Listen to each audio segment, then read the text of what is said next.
trade union movement. Older ones like me, you know, we keep going, but we need young people, and it's fantastic to see every time up here. There's been a lot of young workers coming up here today. He's called Mo, he's an activist, he's a bus worker. He's been organising and recruiting workers. Let's give him a big hand.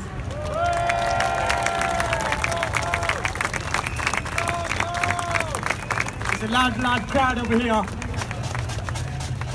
My name is Mohshin Ahmed. I am one of 25,000 London bus drivers in Unite, a branch secretary in my garage and a delegate to our Young Members Committee in London Eastern Region, aiming to unionise precarious working conditions where young and migrant workers are being exploited.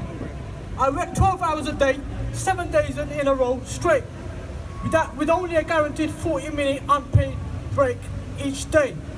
I transport up to 80 passengers at a time on London's congested and polluted streets, crawling with cars, lorries, other buses, cyclists and pedestrians, while keeping to strictly enforced time-based performance targets, always under the threat of a sanction by my private for-profit employer if they are not achieved. I endure constant pressure to keep to headway, which is a regulation of the services, manage my position in traffic and avoid losing my private for-profit bus operator employer any money.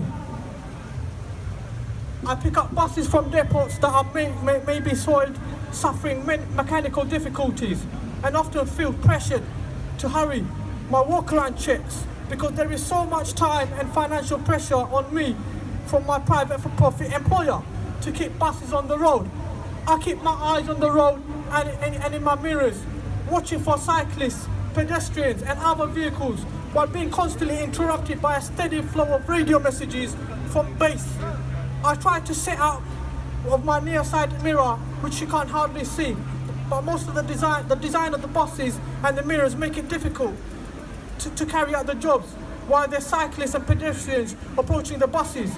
I'm forced to spend my breaks in an open space and out in the rain because my private for-profit employer refuses to offer me break facilities.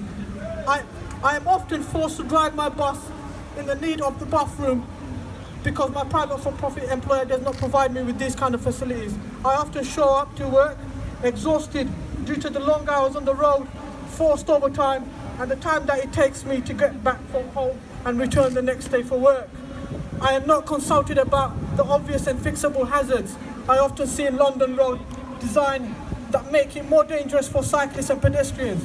An amendment to the bus services bill would have given all UK bus drivers the right to report their safety concern to a confidential incident reporting services, but the government killed it.